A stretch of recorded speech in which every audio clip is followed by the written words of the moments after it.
my season, middle of the way, women's basketball does what women's basketball do. Teams go sideways and then they regroup. Let's talk from the sideways to the regroup and then finishing the season.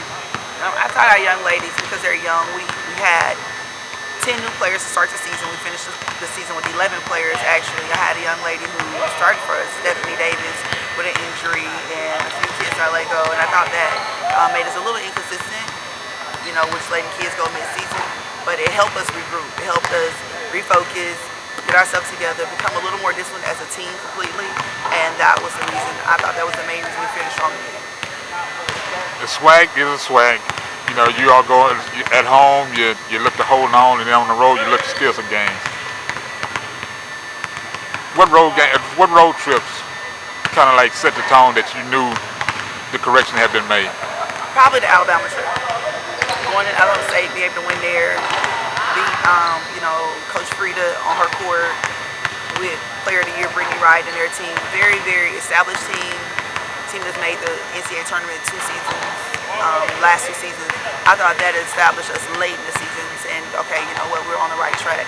We went and we dropped early to Mississippi Valley and Pine Bluff on the road, and that's kind of when we had friction and inconsistency, and we knew moving forward we had to do something to change. And so we came home, we regrouped, we talked about it as a team, we made decisions for our team.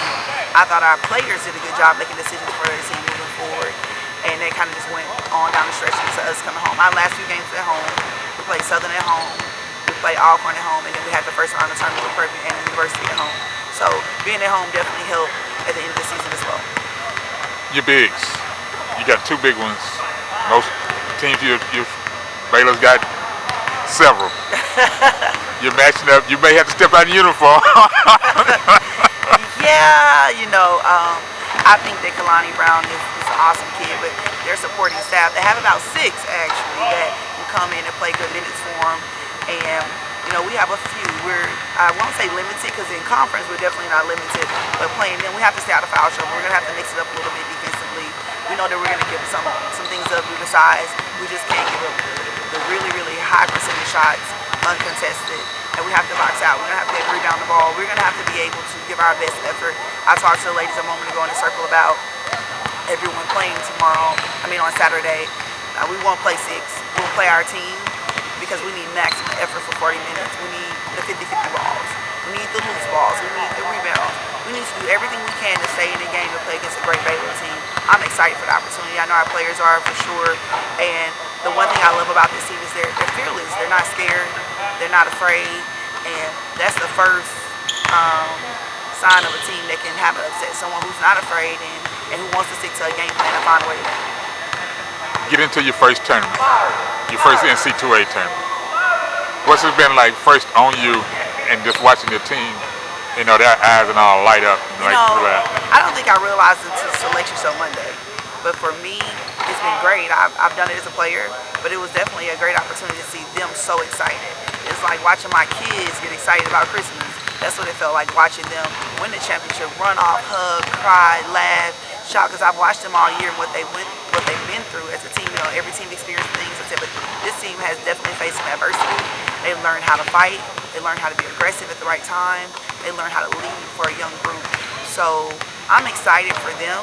I'm excited for the university, for our athletic director. I think he's done an amazing job with just making sure women's basketball is priority, and that has set the tone for winning championships here and finally making the NCAA tournament.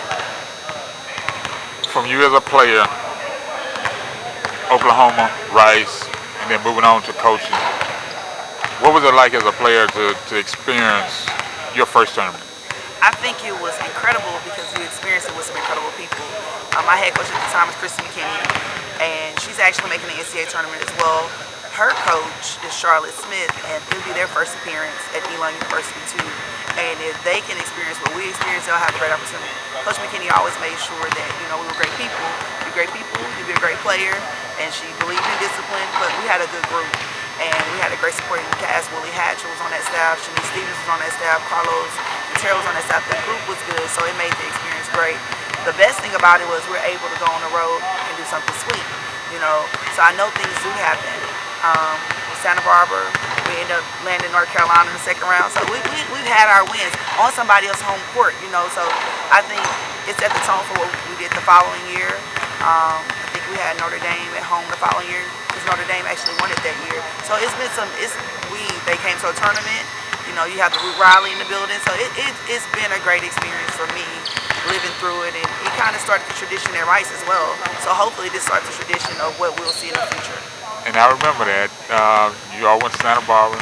Next year, as you mentioned, Notre Dame came in, and they lost to you all. And that was a shadow moment for them. Thanksgiving tournament.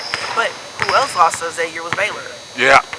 And Baylor went on to win a national championship that year. So things happen. Things can happen. Baylor was a young Baylor team then, and we were just very sound. I think just had a lot of experience coming back off that tournament after having kids sit out with Lisa Emmett sitting out. I think Andy Peck came in the year after us, but it continues to just grow. It continued to grow every year. Kim Smallwood was a part of that group. Someone else, LaTanya Sam was a part of that group. So we've had Marla Bromfield. We had a lot of transfers. King and Total. We just had a group of young ladies who could come together, and we all had our limitations, and we knew our limitations, and we played within ourselves. And coach didn't mind running different people. You may play 14 minutes a game, but everybody that came on was able to give something. I don't want to take anything. Denise McIntosh was on that team. The shaking Jamaican who played national netball, had never played basketball before, but she could defend. So everybody brought something. So I told this group make sure that when you hit the floor, you bring whatever it is you have, and you remember the game plan. You rebound, you defend, and if you do that, we'll have a chance of being in the game for sure. One last thing, making the tournament also says a lot about what you've done and what's been done before you as far as recruiting. How much of this experience, we're moving forward, will change the outlook and open a few more doors here locally, not just hopefully, you know, we're able to land some kids here. I have one in mind. I won't say her name, no, but you know I wouldn't question you about that. But hey, if we can keep her at home, hey girl, if we can keep her at home, you know, transfer her off where she is to come here, it'll be great. It'll be great for the city. It'll be great for her family as well, for our team, for our university. But it definitely helps with recruiting. I believe, besides the tournament, I believe if I get you to campus, you'll love it. Because we have so much to offer here at Texas Southern University, from our top of the line locker room to our awesome athletic administration. When you talk to them, you know it's family. When you talk to the young ladies here, you know it's family. If you meet any coaches here, they will walk up to you. It is a family environment. Nobody walks by without. We are true Southerners. When you say, hey, how you doing? And we mean it besides just walking by. So I think the tournament definitely helps. Making an appearance, winning, you know, clinching or being co-champs with regular season as well. And then knowing that you're returning all your players but one. So you're joining a team of winners. You're joining young ladies who know how to win. And hopefully we can keep it going for the university and for the city as well. Well, Coach, it's early morning. I'm going to head back, get this done. I want to thank you for your time. Thank you. Speaking to head women's basketball coach at Texas Southern University, the Lady Tigers, Johnetta Hayes Perry. This is Jerry Lee Woodley Jr., the College Sports Report. Thank you.